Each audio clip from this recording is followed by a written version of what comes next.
Ganga express की शानदार प्रस्तुति।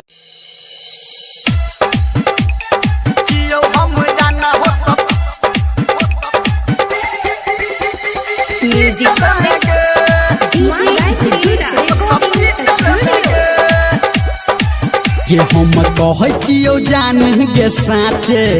कल फेर रहियो हम अपाचे गे सुना ये सुना हम कहचियो जान गे साचे कल फेर रहियो हम अपाचे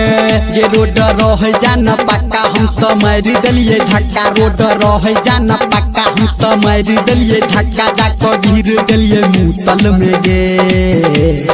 अब छतु याद अब सुतल में गे जियो हम जान हॉस्पिटल में गे अब छतु याद अब सुतल में गे जियो हम जान हॉस्पिटल में गे आनंद ले ले जियो हम जान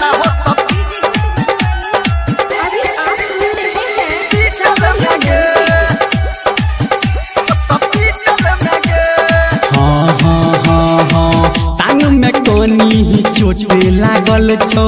हाथ में पड़लिया मोच गे मिले बेटर जल्दी आना ज्यादा नहीं तू सोच गे ज्यादा नहीं तू सोच गे हाँ टांग में कोनी चोट लागल छो हाथ में पड़लिया मोच गे मिले बेटर जल्दी आना ज्यादा नहीं तू सोच गे फाइट गेलो शर्ट पेंट सब कोबारा हासेंट फाइट गेलो शर्ट पेंट सब कोबारा हासेंट बड़ दर्द करैया हमरा बैठल में गे हाँ अब छतु याद अब सुतल में गे जियो हम जान हॉस्पिटल में गे अब छतु याद अब सुतल में गे जियो हम जान हॉस्पिटल में गे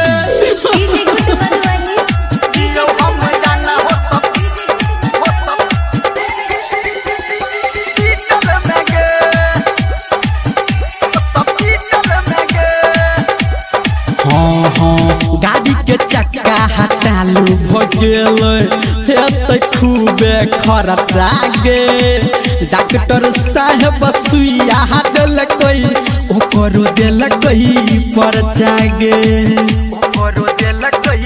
पर्चा गे हाँ गाड़ी के चक्का हटालू भगेल हेते खूबे खर्चा गे डॉक्टर साहब सुइया दिलकै ओकरो दिलकै पर्चा गे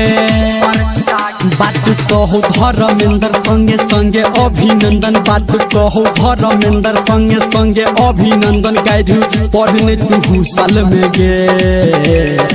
अब छतु याद अब सुतल में गे जियो हम जान हॉस्पिटल में गे